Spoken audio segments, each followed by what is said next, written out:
고대 그리스 첫 번째 이야기. 아름다움은 아름다운 거지. 아름다움은 뭘까? 우리는 왜 아름다운 걸 보면 기분이 좋아질까? 고대 그리스 사람들도 이런 의문을 품었어. 그리고 해답을 찾기 위해서 고민을 했지. 그리스인들이 찾은 해답은 이런 거였어. 인간은 지구상에서 유일하게 아름다움을 느낄 수 있는 존재고, 아름다움을 창조할 수 있는 존재이기 때문에 아름다움의 근원은 인간 안에서 찾을 수 있다는 거야. 인간은 아름다움을 창조하는 존재고 덕성을 가진 존재이기도 하지. 덕성은 더 현명하게, 더 꿋꿋하게, 더 강하게, 더 착하게 살고 싶은 마음이야. 이런 마음도 인간만 가질 수 있지. 고대 그리스 사람들은 우리가 아름다움과 덕성을 쫓아야 한다고 생각했어. 너무 어렵다고? 이렇게 어려운 고민을 하는 건 고대 그리스인의 특기지. 이 골치 아픈 고민들은 현대 서양 철학의 뿌리가 됐어. 쉽게 말해서 서양인들이 세상을 보는 눈은 2600년 전 에게의 주변에 살았던 사람들한테서 나왔단 얘기야. 일리아스와 오디세이아. 고대 그리스 문화의 알맹이를 보여주는 문학작품이 두 가지 있어. 바로 일리아스와 오디세이아지. 인기 있는 영화나 책이 새로 나오면 친구들끼리 그 얘기를 하지. 고대 그리스 사람들은 일리아스와 오디세이아 얘기를 했어. 두 작품은 서사시야.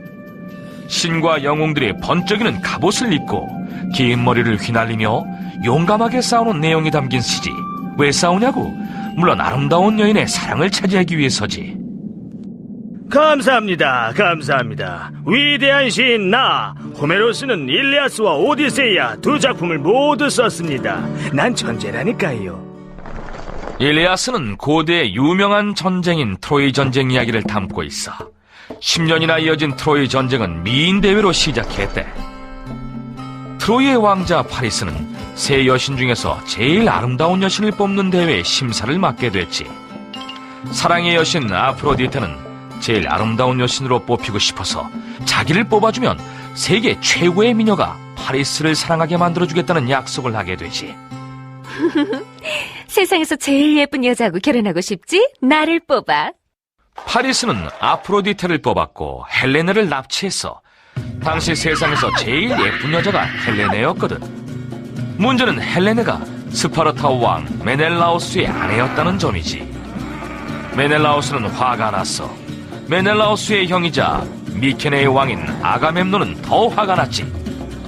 아가멤논은 파리스와 트로이의 전쟁을 선포했어. 이 전쟁엔 아킬레우스, 헥토르 같은 영웅들도 참가했지. 영웅들은 나라의 명예를 지키고 친구들을 돕기 위해 목숨을 걸고 싸웠어. 트로이 전쟁으로 유명해진 영웅은 하나 더 있지. 바로 오디세우스야. 오디세우스는 용감한 데다 머리까지 좋은 장군이었어. 트로이를 패배로 이끈 것도 바로 오디세우스의 꾀였지. 그리스군은 전쟁을 포기하는 척하고 트로이 성문 앞에 커다란 목마를 세워놨대. 아무것도 모르는 트로이 병사들은 목마를 성 안으로 끌고 왔지. 그리고 밤이 되자 목마에 숨었던 그리스 병사들은 기습 공격을 했어. 트로이는 꼼짝없이 당하고 말았지. 오디세우스의 꾀 덕분에 10년이나 끌었던 전쟁은 끝이 났고 그리스는 승리를 거뒀어. 호메로스가 쓴 트로이 전쟁 이야기 일리아스는 이렇게 끝나지. 이제 오디세이아를 살펴볼까?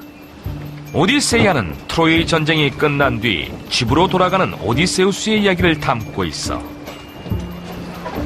오디세우스의 귀향은 10년이나 걸렸대. 거대한 바다 괴물, 바다의 요정, 외눈박이 거인, 사악한 마녀 때문에 몸을 해야 했기 때문이지. 일리아스와 오디세이아를 써서 서양 문학의 기초를 마련해준 고대 그리스 신한테로 다시 돌아가 볼까? 그리스 최고의 서사시를 두 편이나 쓴 호메로스는 앞이 보이지 않는 시인이었대. 하지만 호메로스에 대해 알려진 건 거의 없어. 일리아스와 오디세이아는 수천 년이 지난 지금까지도 유명한데 말이야. 아테네. 고대 그리스는 우리가 생각하는 것처럼 하나의 나라가 아니라 여러 나라였어. 고대 그리스에는 여러 도시국가가 있었고 각 도시국가는 모두 독립된 나라였지. 당시에도 이집트나 페르시아엔 권력의 중심인 수도가 있었지만 그리스는 그렇지 않았어. 폴리스라고 불린 각 도시국가인 각각의 정부가 있었고 우리는 이 모두를 통틀어 고대 그리스라고 불러. 당시 에게해와 지중해 주변엔 수천 개의 도시국가가 흩어져 있었대. 하지만 기원전 1500년경의 문화를 제대로 맛보고 싶으면 수천 개의 도시국가 중에서도 아테네를 가봐야 돼. 가장 강력한 도시국가 중 하나였고 그리스 문명의 상징이 된 곳이거든. 아크로폴리스엔 도시국가에서 제일 중요한 건물이 있었어. 바로 파르테논 신전이지. 고대 그리스를 대표하는 건물인 이 신전은 아테나 여신의 신전이야. 아테나는 아테네스의 수호신이고 지혜와 정의로운 전쟁의 여신이지. 파르테논 신전 건축은 페리클레스란 정치인이 시작했어. 내 자랑 같긴 하지만 나 페리클레스는 고대 아테네 최고의 정치인이었지. 페리클레스는 아테나 여신의 영광을 보여주고 싶었어. 페리클레스가 생각해낸 방법은 아테네를 철학과 예술, 과학의 중심지로 만드는 것이었지. 아테네는 소크라테스, 플라톤, 아리스토텔레스의 고향이야. 현대 서양 철학은 고대 아테네 이 세 철학자한테서 시작됐지. 아테네는 민주주의의 고향이기도 해. 민주주의가 국민이 통치하는 제도란 건 알지? 아테네는 그 제도가 처음으로 실행된 곳이야. 아테네 사람들은 모든 시민이 나라의 중요한 일을 함께 결정하고 그 결과를 모든 시민이 함께 책임지는 나라를 생각해냈어. 인간은 덕성을 발휘하는 존재이기 때문에 인간한테는 나라를 다스릴 만한 능력도 있다고 믿은 거야. 친구들 생각은 어때? 요즘 시민들은 투표를 통해 민주주의에 참여하지. 투표로 대표를 뽑아서 나라를 다스리게 하는 거야. 스파르타. 스파르타는 펠로폰네소스 반도에 있던 도시국가야. 스파르타의 군단은 강했어. 이곳 남자들은 군사훈련을 하며 대부분의 시간을 보냈고 용맹이 지기 위해 노력했지. 스파르타 사나이로 태어나면 아주 어릴 때부터 군사훈련을 받아야 한다. 알겠나? 스파르타 사람은 모두 몸이 튼튼하고 병이 없어야 했어. 스파르타에선 타고난 병이나 장애가 있는 아이가 태어나면 산에다 버렸대. 맹수가 잡아먹던 말들 신경 쓰지 않고 말이야. 건강하게 태어난 아이들은 어릴 때부터 집단 생활을 하며 군사훈련을 받았어. 남자들의 군복무는 20살에 시작해 60살까지 계속됐지. 우와, 이 아저씨들 엄청 세 보인다. 전부 슈퍼맨 같아. 이 정도가? 책을 펴고 스파르타 전사들의 유명한 전투 얘기를 읽어봐. 기원전 480년 페르시아의 크세르크세스 1세는 군대를 이끌고 그리스 도시국가들을 침입했어. 페르시아 전쟁은 13년째 이어지고 있었지. 스파르타 왕 레오니다스가 이끄는 병사 300명은 10배가 넘는 페르시아군의 공격을 막아내야 했어. 병사의 수는 훨씬 적었지만 스파르타 병사들은 페르시아의 공격을 한동안 막아냈지.